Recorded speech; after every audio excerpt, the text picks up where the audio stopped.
Yeah, this car is a lot different than what I drove here in 2020.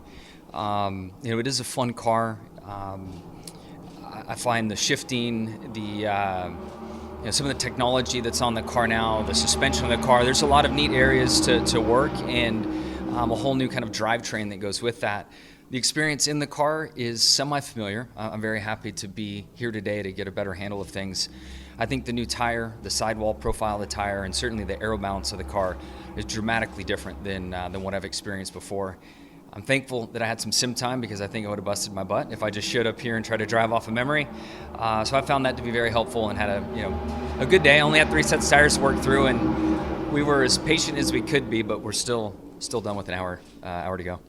Speaking with your buddy Casey Mears, he mentioned the sequential gearboxes and the sidewall of the tires being similar to IndyCar, and that may be making you more comfortable this first test. Would you say that's a fair assessment on his part? I did notice some similarities to the IndyCar, and again, going back to the sim session I had last week, so thankful for that because you cannot drive these cars as sideways as the generation of cars that I drove, due to the sidewall and also just the aero properties of the car.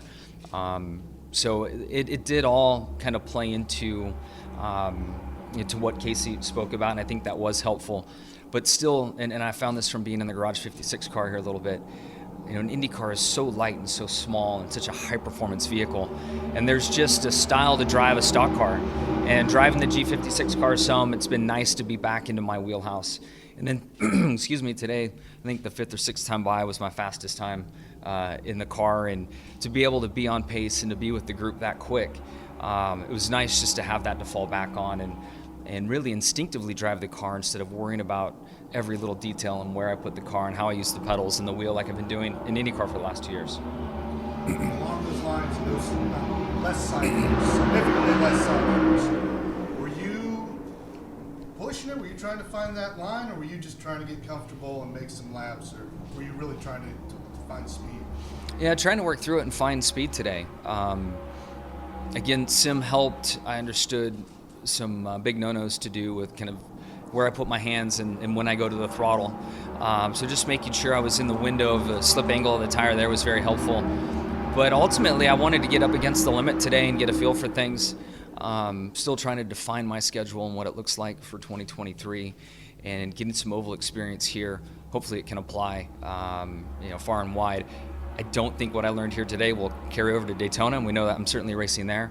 So that's an animal of its own. But today was a good track and a good day for me in the car. This you're going fast enough here where there is some 1.5 mile properties, maybe, but certainly a lot of short track properties. So all in all, a very good day.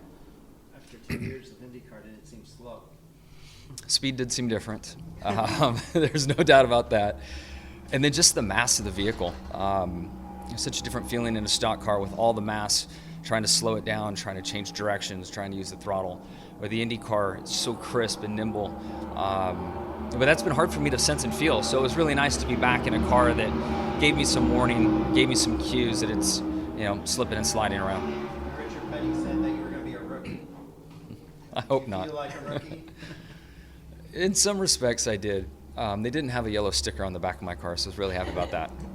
Saw rookie Noah Gragson giving you some tips over there. So what was he telling you about the car, driven all that? Working through the shifting. My first outing, I'm glad no one was really paying attention to what I was doing on the straightaways, but I had a hard time finding the upshift and then the downshift timing. And then the car, once you're in the turn and loaded up, the car drives really nice, but the straightaways in the drivetrain, bump stops, aero platform, like all that's going on, steering assembly, the car's kind of tricky on the straightaway. In my first outing, I thought I was doing everything wrong, and then I just came to find out it's kind of part of the way this car drives. Did anything surprise you about how the car ran in traffic compared to the Gen 6? They wouldn't let me out there in traffic.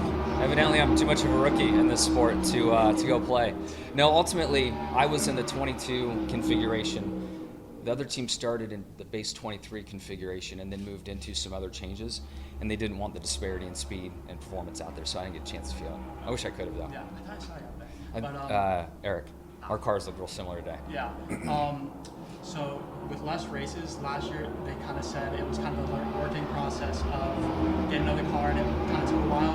With less races, do you kind of think that could be something you expect?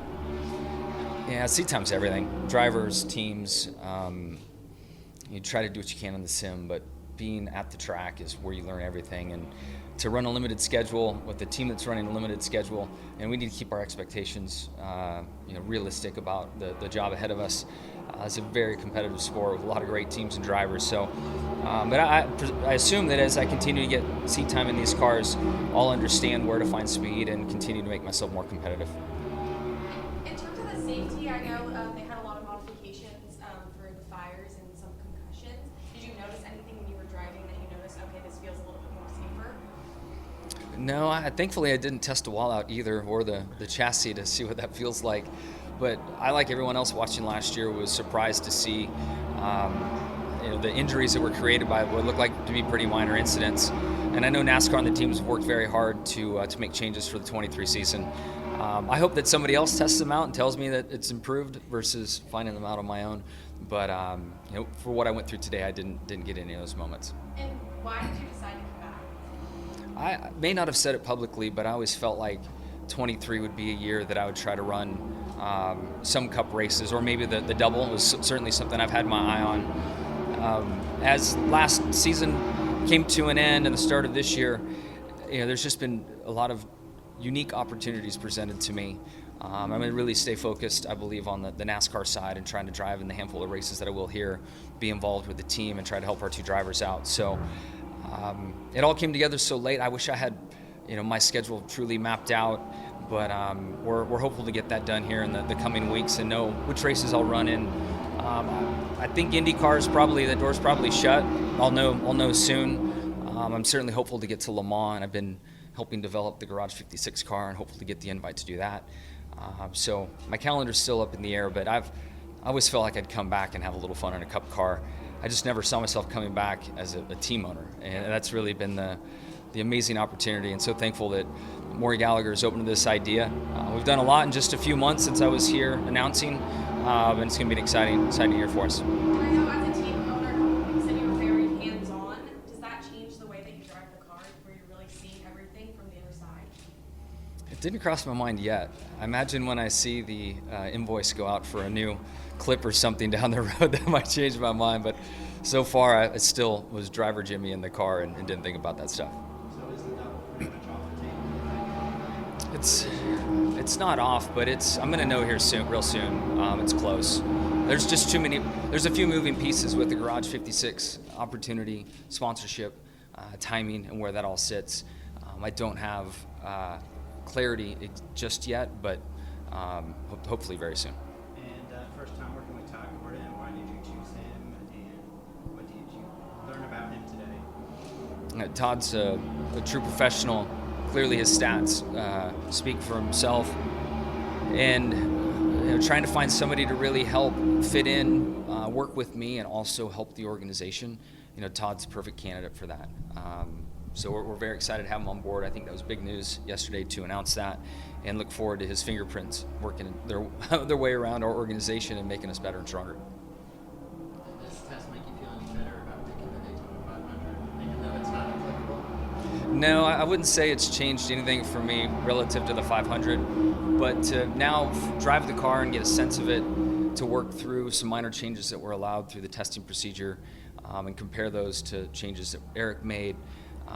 For myself, it was good just to get back in one of these cars, go through the steps, drive one, check all those boxes.